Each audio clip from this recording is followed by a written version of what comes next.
Assalamualaikum warahmatullahi wabarakatuh. Semoga kebaikan selalu terlimpah untuk kita semua. Amin ya rabbal alamin. Kecerdikan Abu Nawas dalam menghadapi masalah tak perlu diragukan lagi. Apalagi ketika mendapat tantangan dari Baginda Raja. Bahkan tantangan yang terbilang mustahil dengan mudahnya diselesaikan oleh Abu Nawas. Sementara bagi sang raja sendiri, hal ini merupakan hiburan untuknya, meskipun terkadang menjadi bumerang. Bagaimana tidak, karena bukan sekali dua kali saat Abu Nawas menyelesaikan tantangan, justru membuat Baginda Raja malu di hadapan menteri-menterinya. Tetapi itulah resiko yang harus ditanggung bila berurusan dengan orang cerdik seperti Abu Nawas. Dan kali ini Baginda Raja kembali ingin menguji kecerdikan Abu Nawas. Kisah ini berawal ketika Baginda Raja baru pulang dari negeri seberang. Ia pun menceritakan pengalamannya selama tinggal di sana, termasuk mengenai seorang pengawal pribadi raja di negeri seberang yang terkenal sakti. Si pengawal tersebut bisa muncul tiba-tiba tanpa diketahui dari mana datangnya. Mendengar cerita Baginda Raja, sang menteri pun merasa takjub. Maksud Paduka, pengawal itu muncul tiba-tiba? Tanya sang menteri merasa heran. Benar menteriku, saat itu aku sedang duduk dengan raja negeri seberang itu. Tetapi di samping kanan kirinya tak ada seorang pun pengawal. Lalu aku coba tanya kepadanya, kenapa pengawalmu tidak mendampingimu? Dia malah tersenyum. Kemudian dia berteriak memanggil pengawalnya. Tiba-tiba di hadapan kami sudah berdiri seorang pengawal, yang entah datangnya dari mana, kata Baginda Raja menjelaskan. Wah, bisa jadi pengawal tersebut sebenarnya adalah jin Paduka, timpal sang menteri. Mungkin juga, bisa jadi dia adalah jin, balas Baginda Raja. Setelah mendengar cerita tersebut, sang menteri muncul ide akan sebuah tantangan. Kemudian ia pun mengungkapkan idenya tersebut kepada Baginda Raja. Paduka yang mulia, bukankah selama ini tantangan Paduka selalu berhasil dikalahkan Abu Nawas? Bagaimana kalau Abu Nawas ditantang seperti pengawal sakti itu? Kata sang menteri mengusulkan. Tantangan seperti apa? Aku belum paham dengan maksudmu, tanya Baginda Raja bingung. Begini Paduka, Abu Nawas kita tantang hadir di depan Paduka, tetapi tidak boleh dengan jalan kaki, tidak boleh berkendara, dan tidak boleh kelihatan. Dia harus datang tiba-tiba seperti pengawal itu, kata sang menteri menjelaskan. Bagus sekali idemu, aku setuju. Kali ini Abu Nawas pasti akan kalah, balas Baginda Raja kegirangan. Tanpa membuang-buang waktu, Baginda Raja langsung memerintahkan beberapa pengawal untuk memanggil Abu Nawas. Dan singkat cerita, datanglah Abu Nawas menghadap Baginda Raja. Abu Nawas, apakah kamu masih berani menerima tantanganku? Tanya Baginda Raja. Tentu saja saya berani Paduka. Tapi saya perlu tahu apa imbalannya kalau saya berhasil, kata Abu Nawas balik bertanya. Karena tantangan ini sangat sulit dan mustahil, hadiahnya akan aku tambahkan menjadi 1000 dinar. Tapi bila kamu gagal, sebagai hukumannya kamu harus memandikan kuda-kuda istana selama sebulan. Dan semua hadiah yang selama ini aku berikan harus kamu kembalikan. Karena hadiah tersebut akan aku serahkan kepada menteriku. Sebab dialah yang punya ide tantangan ini. Apa kamu bersedia? Tanya Baginda Raja kembali. Mendengar hadiah yang begitu besar, spontan Abu Nawas langsung tergiur. Siap Paduka yang mulia. Saya sangat bersedia, sahut Abu Nawas dengan muka berseri-seri. Kemudian Baginda Raja memberitahu tantangan yang ia berikan. Abu Nawas, dengar baik-baik tantangannya. Besok kamu harus ada di sini, persis seperti sekarang. Berdiri tepat di hadapanku. Tapi ada syaratnya. Kamu ke sini tidak boleh berjalan kaki, tidak boleh naik kendaraan. dan tidak boleh terlihat oleh siapapun. Pokoknya tahu-tahu kamu sudah ada di sini. Jelas, Baginda Raja. Seketika jantung Abu Nawas langsung berdebar kencang. Mendengar tantangan tersebut, waduh, ini tantangan yang mustahil. Mana mungkin aku bisa melakukannya, pikir Abu Nawas. Di tengah kebingungan Abu Nawas, Baginda Raja kembali berkata, Abu Nawas, kalau kamu membatalkan tantangan ini, itu sama saja kamu mengaku kalah. Dan itu berarti kamu harus menjalani hukuman dan menyerahkan semua hadiahmu kepada menteriku. Sementara sang menteri merasa puas dengan tantangan yang dimilikinya. Mampus kau Abu Nawas, kamu akan menderita selama sebulan, ucap sang menteri dalam hati. Nasi sudah menjadi bubur, Abu Nawas tak mungkin membatalkan tantangan tersebut. Ia pun lalu memohon diri kepada Baginda Raja untuk pamit pulang ke rumahnya. Setibanya di rumah, Abu Nawas duduk di teras depan sambil memutar otaknya. Ia terus memikirkan cara agar terlepas dari hukuman. Namun, sampai waktu menjelang sore, ia tak juga menemukan solusinya. Hampir saja Abu Nawas dibuat stres karena akal cerdiknya selalu menemukan jalan buntu. Saat ia termenung, salah seorang tetangganya lewat di depan Abu Nawas dengan memanggul karung besar. Iseng-iseng Abu Nawas bertanya kepadanya, "Hei kawan, bawa apa kau itu?" Dengan masih memanggul karung, tetangganya pun menjawab, "Kambing Abu Nawas." "Loh, kambing? Kenapa tidak dituntun saja? Kan lebih gampang," kata Abu Nawas menyarankan. "Ini sih sengaja Abu Nawas, biar orang-orang tidak tahu kalau aku bawa kambing." "Malu," balas tetangganya. Dari situlah akhirnya Abu Nawas menemukan solusi atas tantangan Baginda Raja. Kemudian Abu Nawas pergi menemui menteri yang mempunyai ide tantangan tersebut. "Tuan Menteri, saya pusing. Sepertinya besok saya akan dihukum. Tapi saya bisa minta tolong nggak, Tuan Menteri?" pinta Abu Nawas. "Mau minta tolong apa?" tanya sang menteri. "Begini Tuan, besok saya minta tolong ambilkan karung yang ada di rumahku dan bawalah ke hadapan Baginda Raja," ucap Abu Nawas. "Memangnya apa isi karung itu Abu Nawas?" tanya sang menteri kembali. "Isinya semua hadiah dari Baginda Raja Tuan Menteri. Selama ini aku kumpulkan di dalam karung tersebut. Bukankah nantinya juga akan menjadi milikmu?" ujar Abu Nawas. "Oh, baiklah Abu Nawas, besok aku bawakan," balas sang menteri. Esok paginya sang menteri menuju rumah Abu Nawas. Sesampainya di sana, ia hanya menjumpai istrinya. "Mana Abu Nawas?" tanya sang menteri. "Abu Nawas sudah berangkat Tuan," jawab istri Abu Nawas. Kemudian istri Abu Nawas menunjukkan karung yang akan dibawa oleh Tuan Menteri. Dengan hati gembira, sang menteri memanggul karung tersebut sampai ke istana. Meskipun terik matahari sangat panas, tak membuat sang menteri merasa letih, karena letihnya terobati dengan hadiah yang akan ia dapatkan.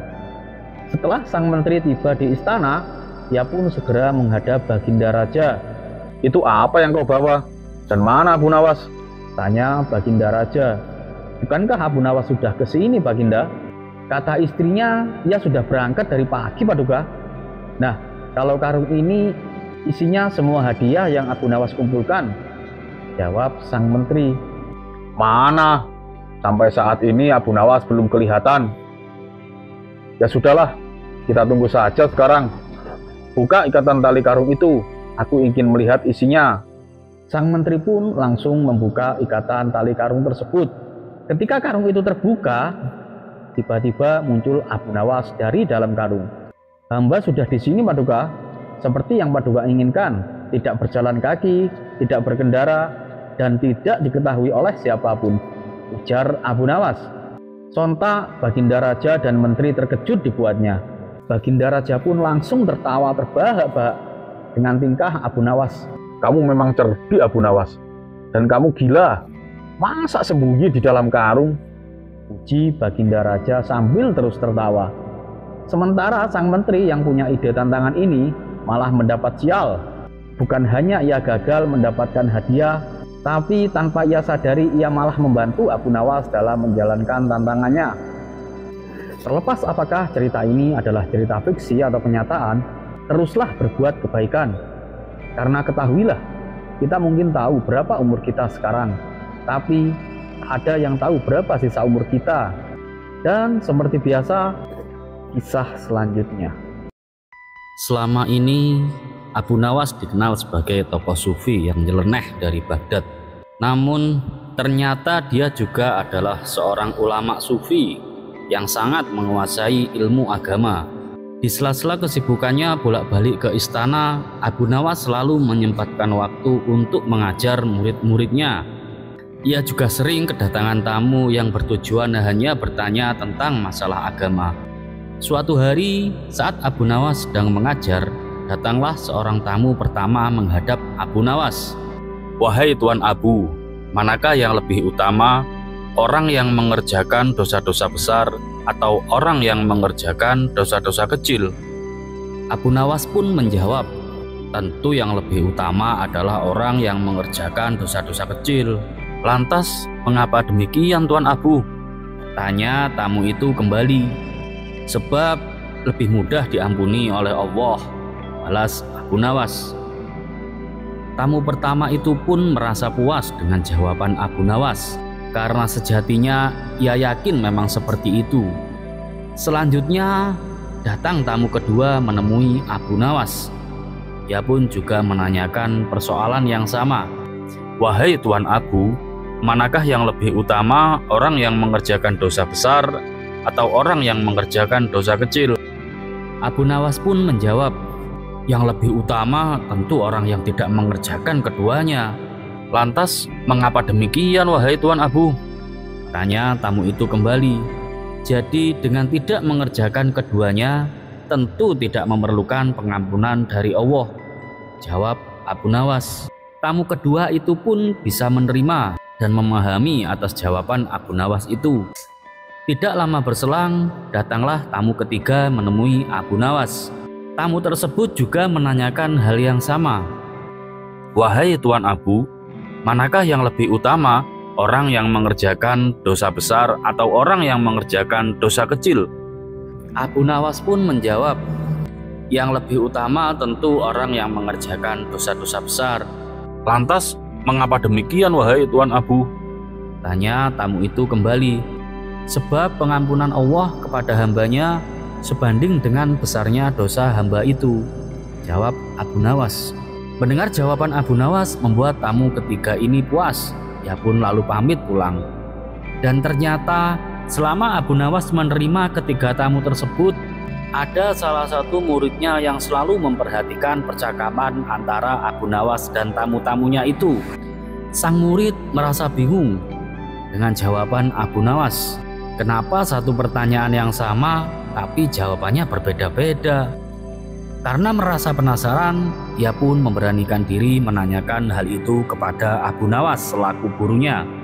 "Wahai Tuan Guru, saya perhatikan dari awal, kenapa Tuan Guru memberikan jawaban yang berbeda padahal ketiga tamu tadi menanyakan persoalan yang sama?" Abu Nawas pun hanya tersenyum mendengar pertanyaan muridnya itu. Ia pun lalu menjelaskan, "Wahai anakku, ketahuilah, manusia itu dibagi menjadi 3 tingkatan. Tingkatan yang pertama adalah tingkatan mata, tingkatan yang kedua adalah tingkatan otak, dan tingkatan yang terakhir atau tingkatan yang ketiga adalah tingkatan hati." Adapun tamu yang pertama tadi, tingkatannya adalah tingkatan mata. "Wahai Tuan Guru, tingkatan mata itu apa?" tanya si murid penasaran. Abu Nawas menjelaskan, "Jadi gini, tingkatan mata itu ibarat anak kecil yang melihat bintang di langit. Ia mengatakan bintang itu kecil karena ia melihatnya hanya menggunakan mata. Nah, sedangkan tamu yang kedua, tingkatannya adalah tingkatan otak." "Tingkatan otak? Apa itu tingkatan otak, wahai Tuan Guru?" tanya si murid kembali. "Tingkatan otak itu ibarat orang pandai yang melihat bintang. Ia pasti akan mengatakan bintang itu besar karena ia memang memiliki pengetahuan atas itu, jawab Abu Nawas. Dan tamu yang terakhir datang, dia itu tingkatannya adalah tingkatan hati, lanjut Abu Nawas. Lalu apa itu tingkatan hati, wahai Tuan Guru? Tanya si murid semakin penasaran. Tingkatan hati itu ibarat orang pandai dan mengerti. Yang melihat bintang di langit, ia tetap akan mengatakan bintang itu kecil, walaupun ia tahu bahwa bintang itu sebenarnya adalah besar.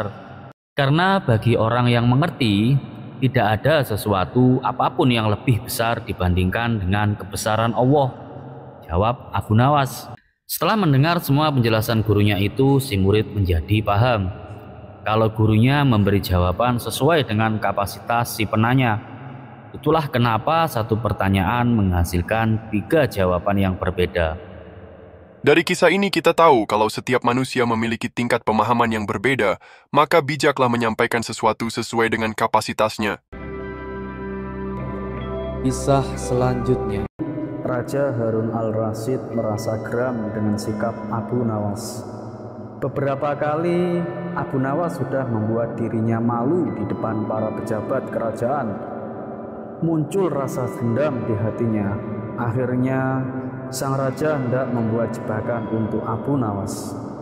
Seperti biasa, jika Abu Nawas gagal, maka akan mendapatkan hukuman. Raja Harun al-Rasyid pun akhirnya memanggil Abu Nawas untuk menghadap dirinya. Sang raja pun lalu memberikan pertanyaan. Wahai Abu Nawas, di depan mejaku itu ada sepanggang daging ayam yang lezat dan enak dilahap. Tolong segera ambilkan, perintah sang raja. Abu Nawas merasa bingung dengan perintah itu, karena tak biasanya ia disuruh mengambil makanan raja. Mungkin raja ingin menjebakku, aku harus waspada, kata Abu Nawas dalam hati. Abu Nawas akhirnya menuruti perintah itu. Ia pun mengambil ayam panggang sang raja, kemudian memberikannya kepada raja. Namun sang raja belum langsung menerimanya.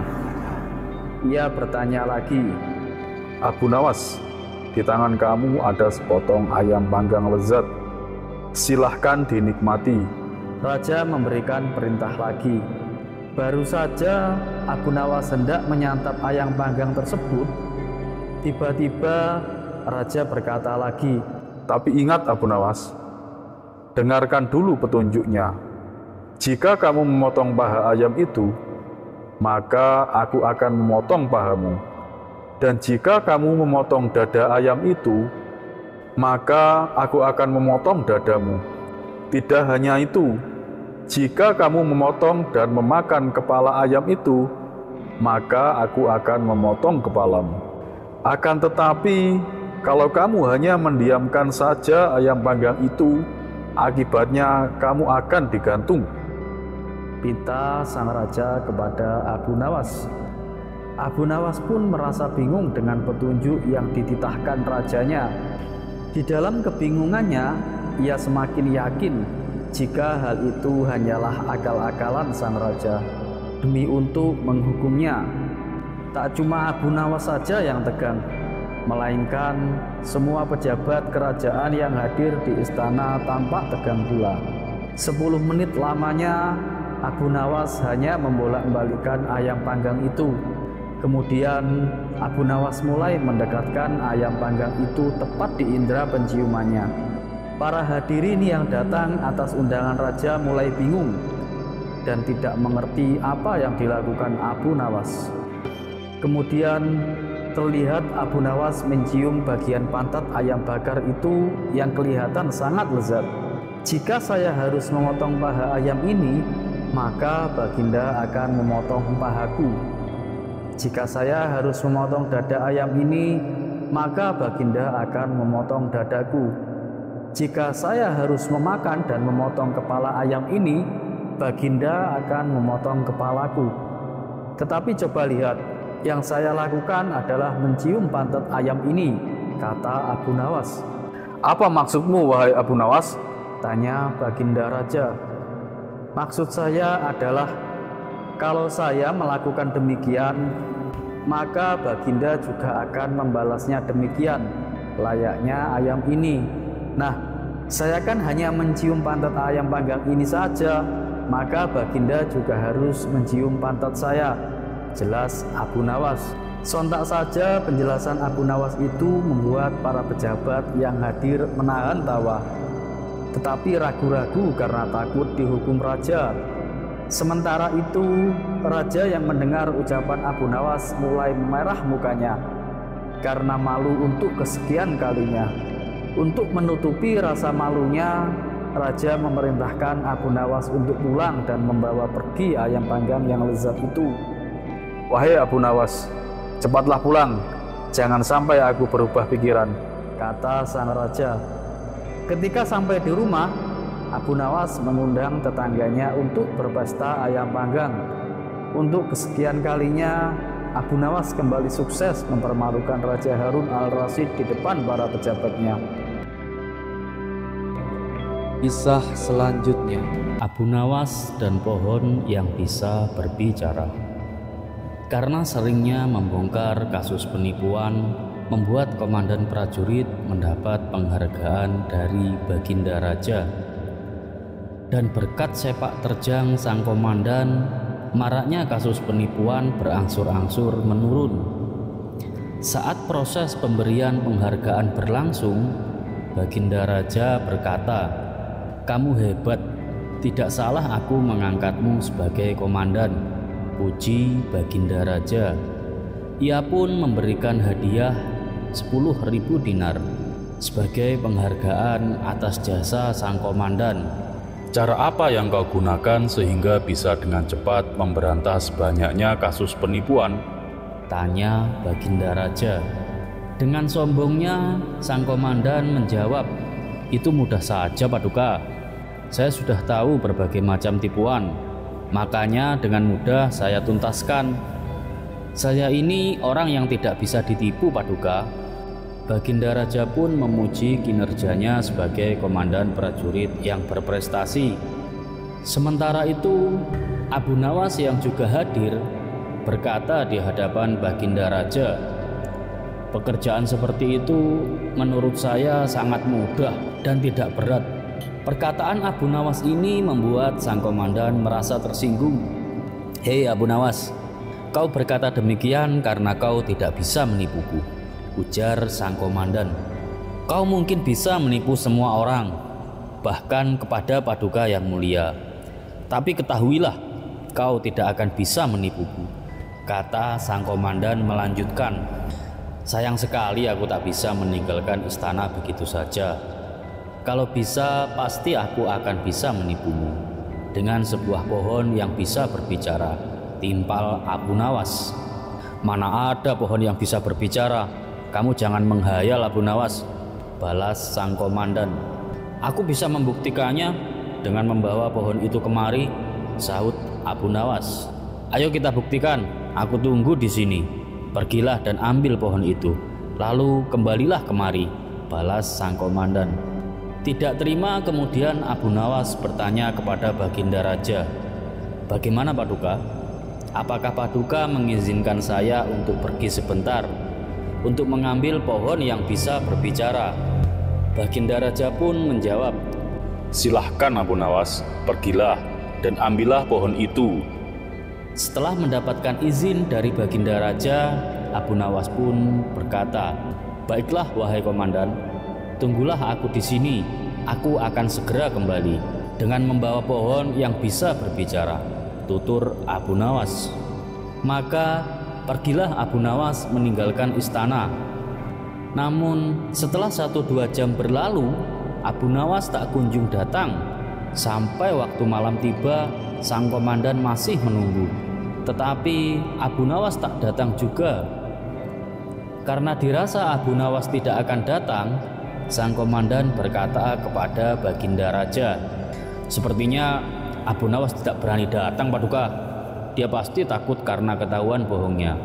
Kalau dia berani, pasti dia sudah datang dan membuktikan ucapannya," kata sang komandan merasa bangga. Baginda Raja justru tertawa mendengar pengakuan sang komandan istana. Ampun Paduka yang mulia, kenapa Paduka malah tertawa? Tanya sang komandan merasa heran. Abu Nawas tidak datang bukan karena takut ketahuan bohong, tapi ia justru telah berhasil menipumu, balas raja sambil tertawa. Maksud Paduka? Tanya sang komandan tak mengerti. Kamu menunggu di sini sampai larut malam, padahal Abu Nawas tidak akan datang. Bukankah itu berarti Abu Nawas telah berhasil menipumu? Tutur Baginda Raja. Seketika sang komandan mulai menyadari, ia pun merasa malu karena telah menyombongkan dirinya. Ini baru pertama kali orang gila telah memperdayaiku, gerutu sang komandan. Tawa Baginda Raja pun kembali pecah. Ia tak henti-hentinya tertawa sambil memegangi perutnya.